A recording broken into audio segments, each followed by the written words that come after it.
Hello friends, happy Monday. I'm gonna close my door because we have a Roomba and it's decided to start up again. How's everyone doing? So I have made adjustments to my desk. I have made adjustments to my lighting and I'm hoping that it'll be a bit better. I still, for some reason, cannot get my camera to connect to my computer, so I am not currently streaming this on Twitch. It will go up on YouTube like I have the last two sessions. But technology, it is what it is. We love it, we hate it, you know, only so much we can do sometimes. But we are probably just gonna get started because I started a couple of minutes late. And, oh, have I got a spare one? I've got one of my colors downstairs in a different project that I need today. And I'm just gonna see if I've got a spare bobbin of it. I think I do. Yeah. All right. Boop.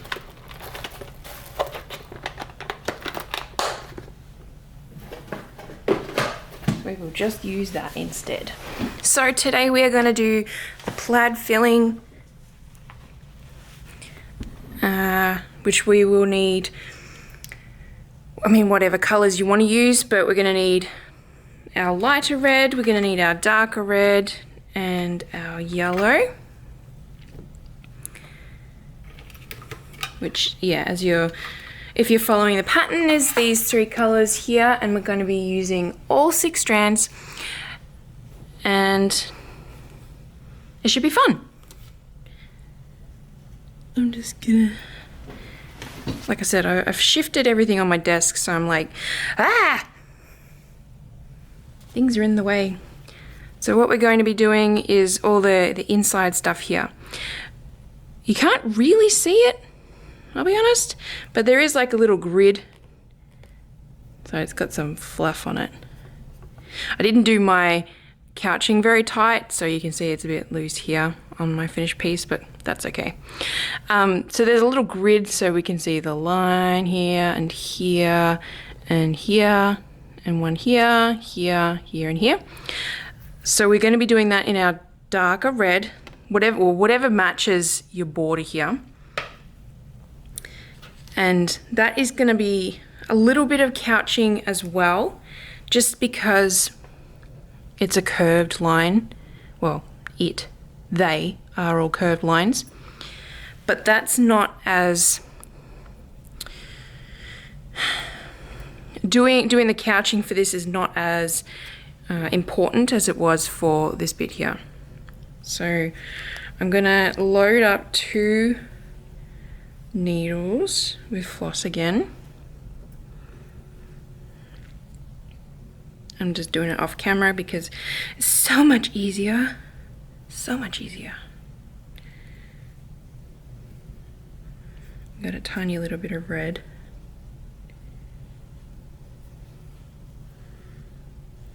So there's one. And then I'm using the same color red so that it doesn't stand out. And I've got a cut of just 2 strands of floss here. And that one we'll be using a little bit later. So there's that one. And basically we're going to be coming up where we've done the little couching, well, where I've done the little couching like nodules. We're going to be coming up on the inside of them and then going in at the end of each line. So I'm going to come up. Actually, I want to come up at the bottom here. And we're going to do really loose stitches because we're going to couch once we've done all of them. This is a stitch name. Honestly, I don't remember what the stitch name is. Sorry, one of my strands is a bit loose. There we go. I can't remember what the stitch name is.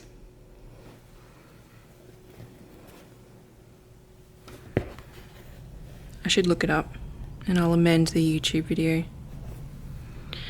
So we want it to be not too tight, but not too loose, that if you have it too loose, then it'll do this kind of thing here. So I'm just gonna fix my focus on my camera.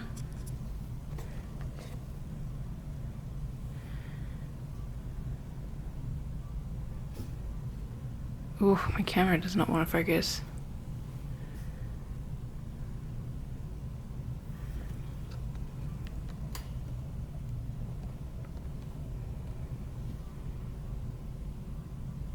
Anyway, we don't want it to be too loose, otherwise it'll do this, is my point. But we do want it to look nice. And we're gonna go in. Yeah, as you can see, I don't have a lot of floss left.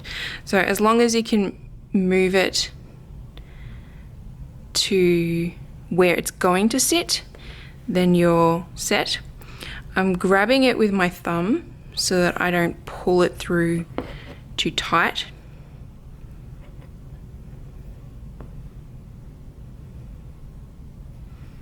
And then this is a bit of floss chicken, I apologize. I'm going to go in for the last one. And again, I'm just going to like make sure I can move it to where I want it to sit. All right, I'm going to flip over my work. Come on. And just tie it off. I'm holding with my hand on the other side like I was just doing to keep the floss in place so that I don't make it too tight.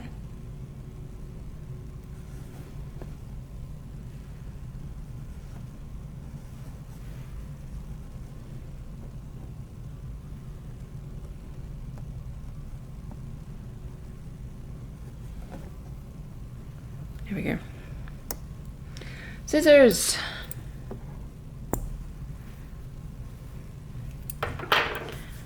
So that's one direction. I just somehow undid that. It's pretty clever. So it looks terrible right now, but don't worry, once we do the middle bits, it'll sit proper. I'm just gonna get another bit of floss.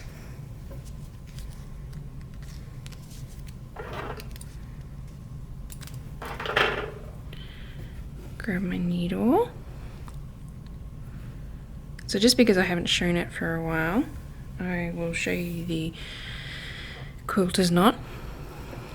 So I've got my needle, I've got the tail end of my floss. I'm going to pinch it behind the needle, the floss behind the needle. I'm going to wrap around twice. I'm then going to pinch with my other hand and then pull through. And that creates the knot on the end. And then I snip off the tail so that it doesn't get caught while I'm stitching.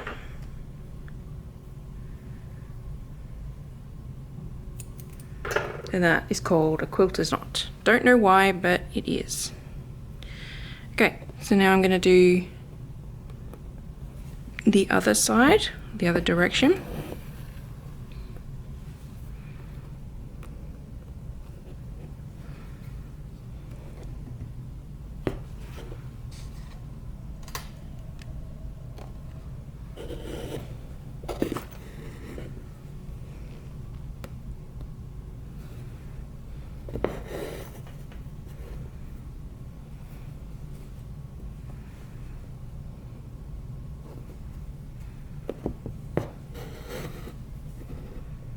Just remembering to keep it kind of loose. Doesn't matter that these ones are sitting over, because the way we're going to be tacking it down, you're not going to see which one's on top and which one's on the bottom. If you want to, you can get like really finicky about it and weave it, but that's if you want to.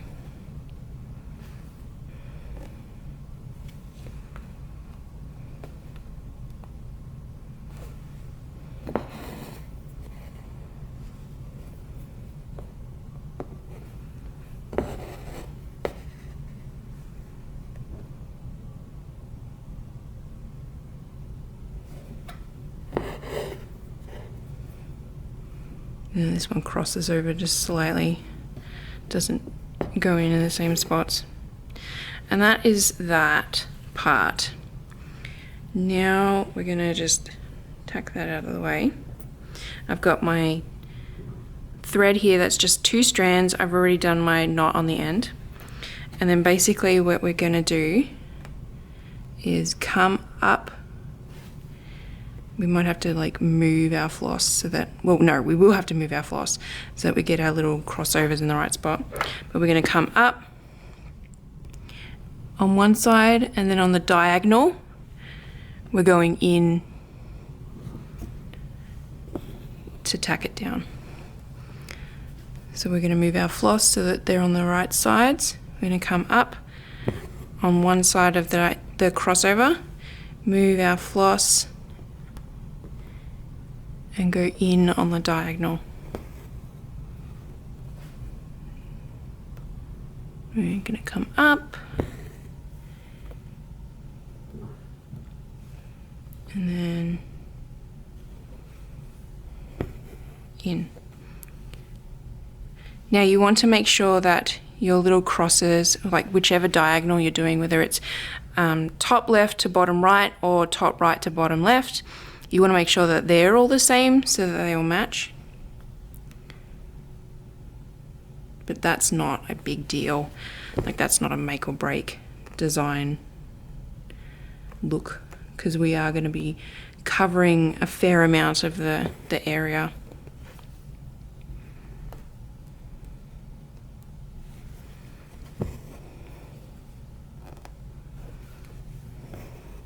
So this is not technically part of the plaid filling stitch. Plaid filling is usually just done with straight lines, but I had to be a bit extra and make it all curvy lines, apparently.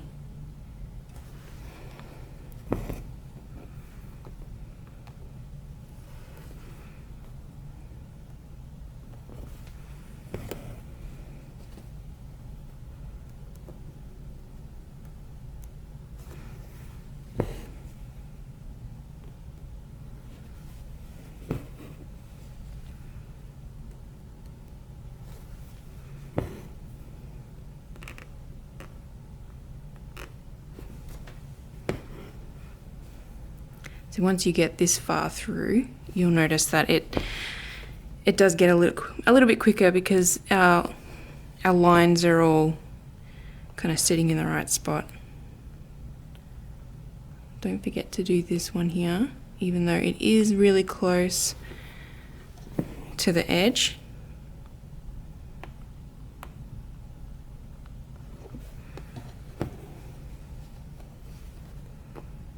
I'm going to come up on the wrong side and then go like this, just to pull it to the right way. And that's our like starter, like that's our grid. Yay! Okay, we're going to cut off both of our strands of floss now.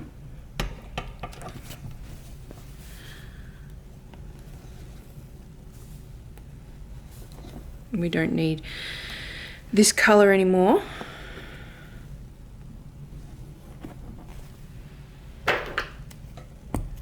Which again is our dark red.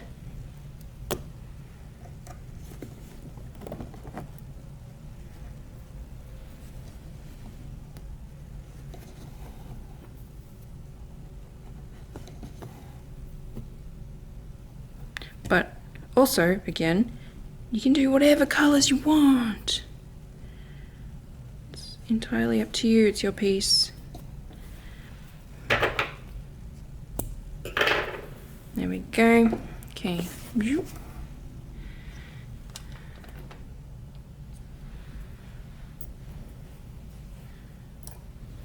Alright, so that's that. That's the start of our rug. Well, not the start. That's the middle of our rug. The middle part. The next part is the actual plaid stitch.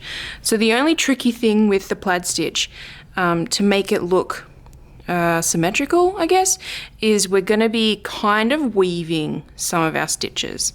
So we're going to start with the yellow, because I found it a lot easier to differentiate which was the grid and which one was the plaid.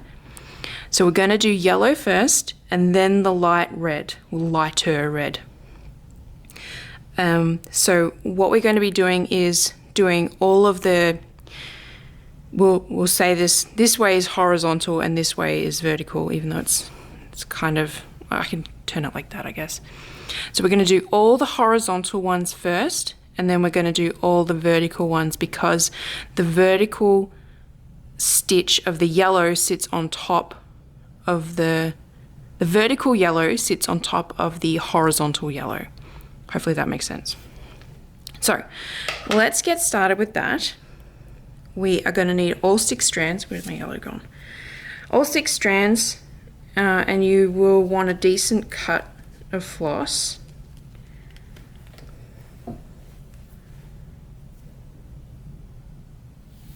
When I say a decent cut, I mean like a decent length of it. I have 3 strands that are really long here, so I'm gonna just fold my floss in half and do it that way.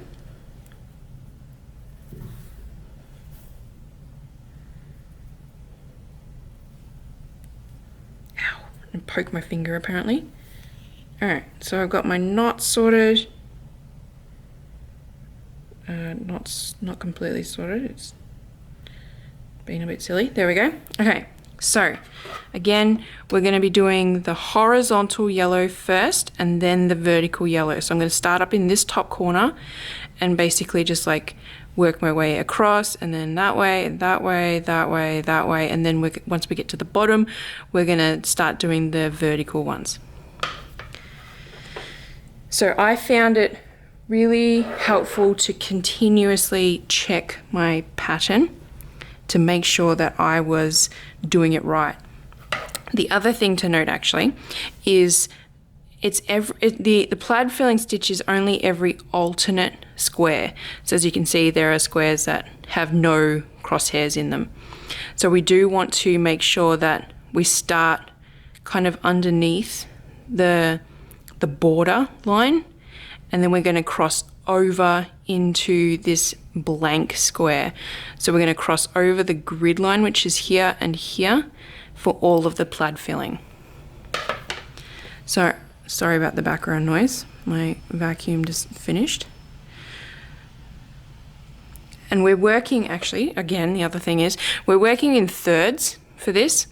So the yellow is coming up 1/3 of the way into the square, and the red that we're going to do next comes up in the second third of the square. Hopefully that makes sense. So I'm coming up just underneath my border line so that it looks nice, and then I'm going to cut a stitch into the next square. I'm then going to come up in that same square,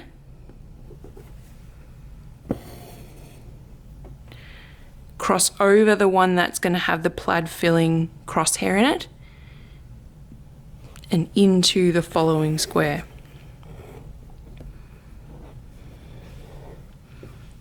And then because we're continuing to do horizontal lines, I'm just moving my border over, because this one is the one that's going to have the crosshair in it, and this is going to be the blank square. So come up and then into what'll be the blank one. Same square, we're going to come up on the other side and into the end one. This one is technically a little square that we need to fill in. So we're just going to do a teensy little one. We're going to come up under the edge and into the blank square, come up in the same square, cross over into the edge one. Then we're filling in this square, so I'm going to move this over,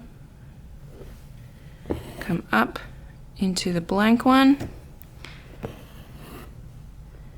and then same square. How many colors for the plaid? So the grid that we've done is one color, which is the dark red, and then the crosshairs that we're doing now is two colors. So we're using the yellow and the red that we used from the Christmas lights. So not this red. This red matches the grid, but the Christmas lights is what I've deemed the light red for quotation fingers.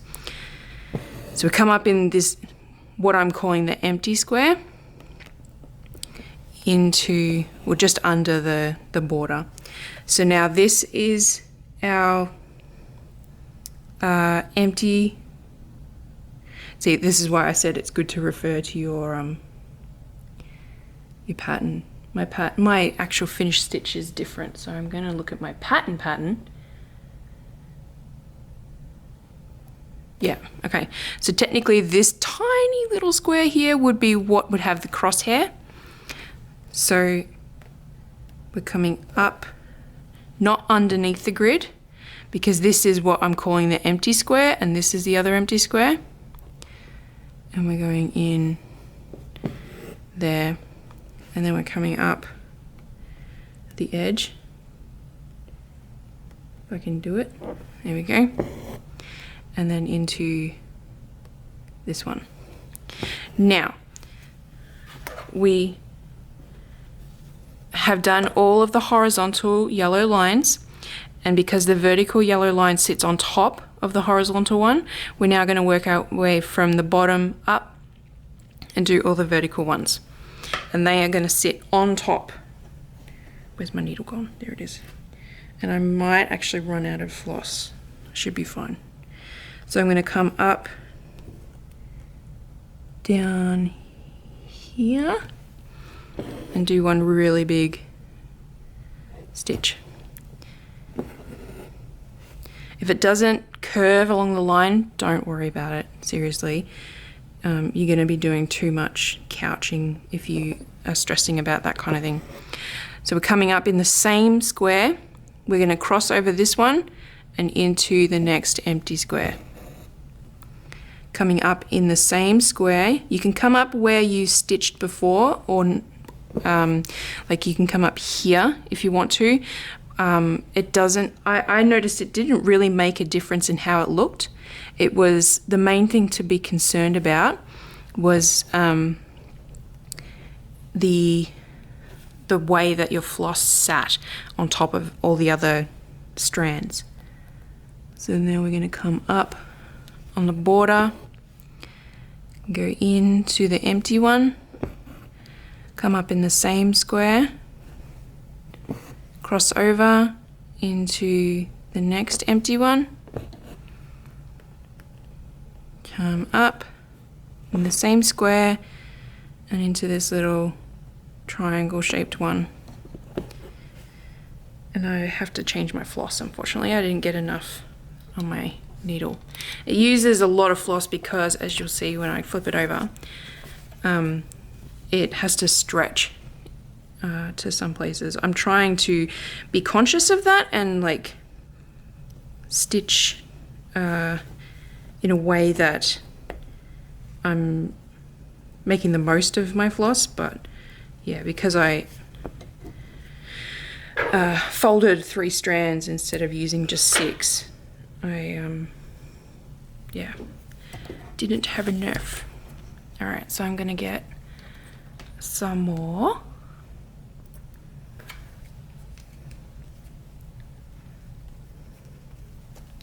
I feel like you guys with this stitch are gonna have a much easier time than when I did my test stitch, to be honest.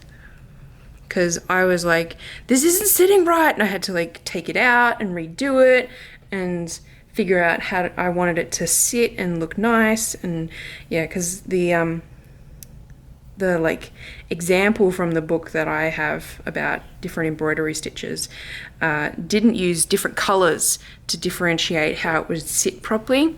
So I had to do trial and error.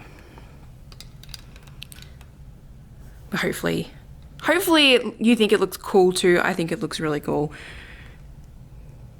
So we're gonna come up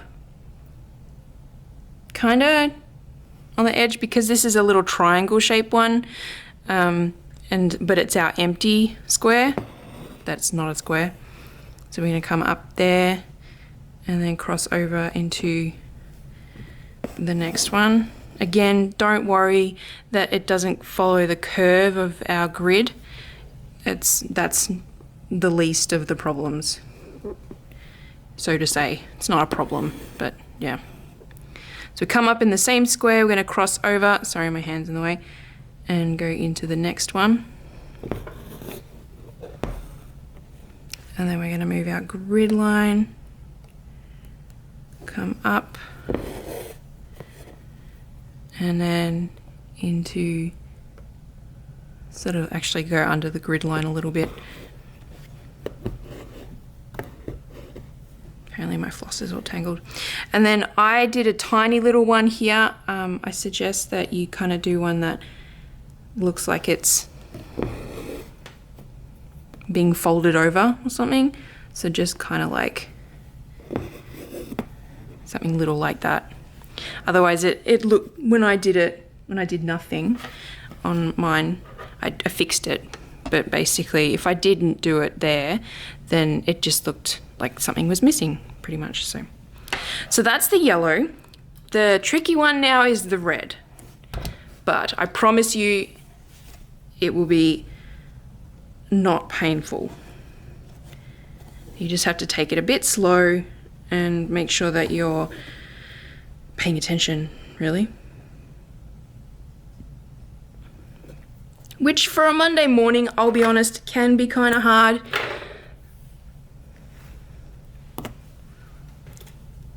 But just remember, please, please, please, just remember, if you make a mistake, that's okay. You can cut it out and you can try again. It does waste your floss a little bit, but you know, that's much better than your mental health and, you know, agonizing over something. So please, please don't stress, especially on this Monday morning. But oh my gosh, random tangent. I am looking forward to tomorrow. I have not done turkey work on a stitch along, so it should be funny, should be fun. Turkey work is great, so don't be scared. Just a tip for everyone, by the way. If you're using DMC floss, like this pattern is made from, and you want to work from a skein like this, but you don't want it to tangle, there are two ends where the floss is coming out. So there's this little bit here, and then there's this bit here. If you pull the tail on the number end, not the logo end, if you pull it from here and you hold gently in the middle, it doesn't tangle. Ta-da! So there's your little secret tidbit. See, now it's still perfectly fine, and I've got my cut of floss. I should do another video or reel or something on Instagram to remind everyone of that, because when I learnt that, I was like, mind blown. I keep all of mine on bobbins personally, because I find it easier to store them that way. But being able to just grab this for like this stitch along and pull it out so that I'm not like frantic trying to make it work. Yeah, big plus there. So we're going to be continuing with the little plaid stitches. The way we're going to be doing it though is horizontal and then vertical. The horizontal is going to be easy because, as you can see, this is a good one here. As you can see here, the red horizontal sits on top of the yellow vertical. So that's going to be super easy. And then the vertical red sits on top of the horizontal red, but it sits underneath the horizontal yellow. So when we get to the verticals, we're going to have to be weaving underneath that first yellow direction that we did, which is not, like, it's not going to be hard. We can do it. I believe in everyone. It's just remembering to weave under that for a Monday morning could be kind of tricky. So first, horizontal red. I'm going to start top left because I am English speaking and top left is where we start things. And then skip over that square and poke into the empty one. Same square, I'm going to come up, cross over into the next one. So that's our first row. I'm then going to move my grid line slightly, come up, ow, poke myself apparently, and then poke in, come up in the same square,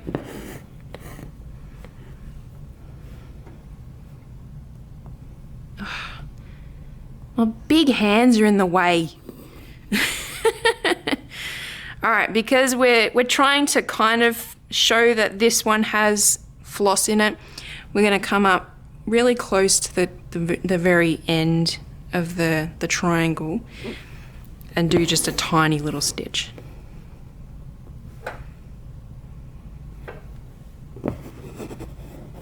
If you don't fill this one in at all, it will look a bit strange. So I do recommend that you try to get it filled in at least a little. All right, we keep going.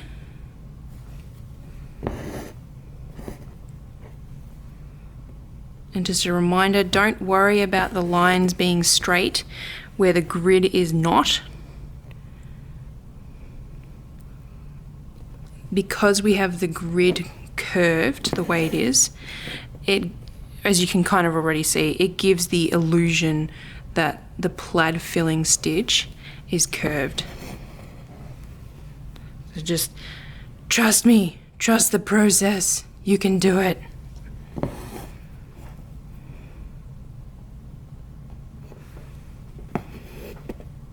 Come on.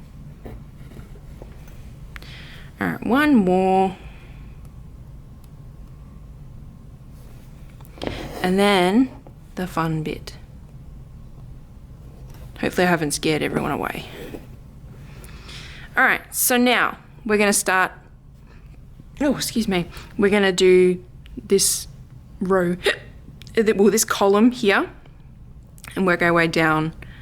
So I'm going to start by moving this grid line again, coming up, and now we're going to go underneath the yellow. Just try not to pick up any of the strands. Underneath the yellow before we go into the empty square.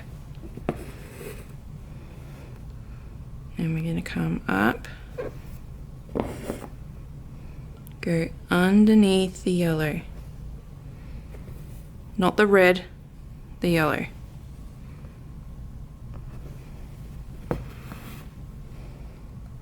Come up in the same square.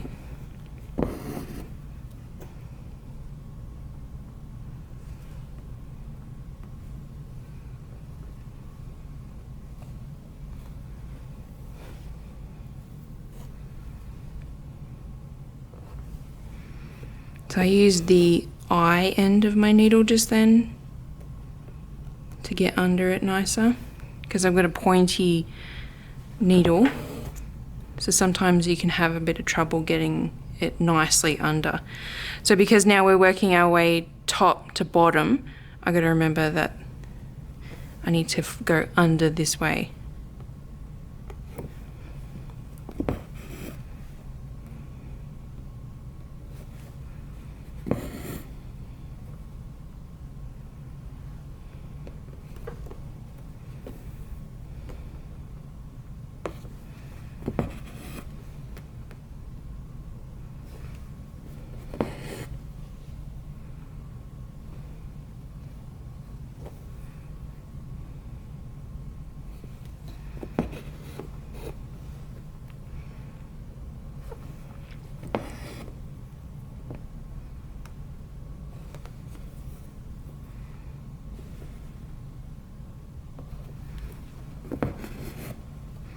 And doesn't it look pretty?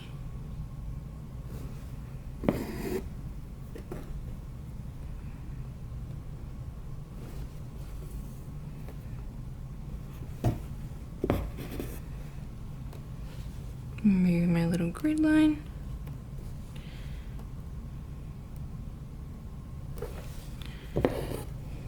And go under from this direction. And then our funny little tiny one, we want to go under as well. And then because there's no square here to go into, we just kind of go in pretty much where the other stitch came out before.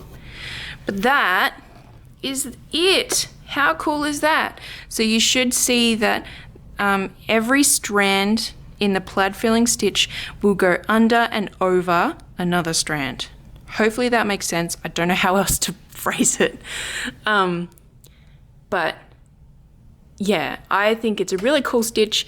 It looks great, in my opinion, on a non-white fabric, because obviously every other square you can see the fabric through it. I'm very irritated at this bit. I'm probably gonna go in at some point in the future and like tack that little loop down. But anyway, that was just because I made it too loose, pretty much. But this one looks way neater. If you've got any questions, we're gonna leave it at that today, because the turkey work stitch is gonna take us at least more than one day. I want to say just 2 days, but there is quite a bit of turkey work. But it's our last stitch. So the turkey work is all of this here. It's the two ends of the scarf, and it's the little pom-pom on the beanie top. But then all we got to do is sign it and it's done. I will stress the point that I will not be showing how to frame your piece for this stitch along, because this is assuming you are an intermediate stitcher. I didn't show you how to transfer onto the fabric, because it just kind of, it would have wasted everyone's time, in my opinion. And that's the same thing if you're an intermediate embroiderer, you already know how you want to frame it. You already know how you want it to be finished. So I am going to save myself the time of demonstrating it. There are 4 other stitch alongs that I have done where the final day has been finishing it in the hoop. If you need help, I highly recommend you go and look at those once we get to the end point. So I apologize if that annoys if that annoys anybody, but oh, excuse me. I feel like that's an okay thing for me to assume that people know what to do. So anyway, like I said, I don't think we'll finish it tomorrow. I think our last day will be on Wednesday, and that's exciting. Turkey work is fun. It's a little bit scary, but trust me, you can do it. And if you struggle to begin with, that's all right. You can just pull it out and try again. Anyway, I will see everyone tomorrow for the turkey work stitch. Thanks so much. Bye.